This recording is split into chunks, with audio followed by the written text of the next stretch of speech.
First యూనిట్లో మీరు బాగా చదవాల్సిన క్వశ్చన్స్ గురించి మనం మాట్లాడుకుందాం. ఎక్కువగా మీకు నేను ఇంతకుముందు కూడా చెప్పాను, Newton's forward interpolation, Newton's forward interpolation, backward. Newton forward backward గురించి చదవాలి. లాగ్రాంజర్స్ ఇంటర్పోలేషన్,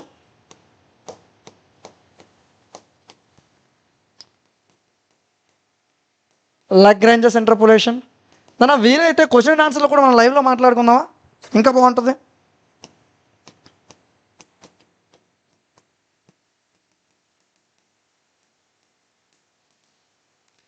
రెండో యూనిట్ బాగా చదవాలి. మీకు కొన్నిసార్లు గాస్ ఫార్వర్డ్ బ్యాక్వర్డ్ ఇలా ఒక ప్రాబ్లం ఉంటుంది. ఒకసారి చూడండి. F'(1.1) F'(1.1) కట్టమంటాడు. ఈ ప్రాబ్లం మోస్ట్ ఇంపార్టెంట్ అండి. యూనిట్ 3లో మోస్ట్ ఇంపార్టెంట్ ఈ ప్రాబ్లం. ఖచ్చితంగా మీకు రావాలి. నెక్స్ట్ మీకు ఇందులో ఎక్కువగా అడిగేది మినిమం వాల్యూ ఆఫ్ వై అడుగుతాడు. మినిమం వాల్యూ ఆఫ్ వై అడుగుతాడు. ఖచ్చితంగా ఈ రెండు చదవాలి. యూనిట్ 3 ఖచ్చితంగా ఈ రెండు చదవాలి. ఈ రెండు మిస్ అయితే మీకు యూనిట్ 3లో ఇలాంటి టేబుల్ ఒకటి ఇచ్చి F'(1.3) అని అడుగుతాడు. మ్యాక్సిమం ఈ క్వశ్చన్ రాదు నాన్న. ఈ రెండు క్వశ్చన్స్ వస్తాయి.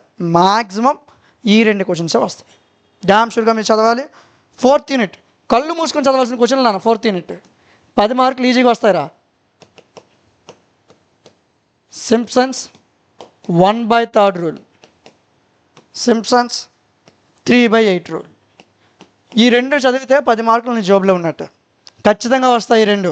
ఆర్కే మెథడ్, ఈ ఒక్క మెథడ్ చదివితే సరిపోదురా నాన్న.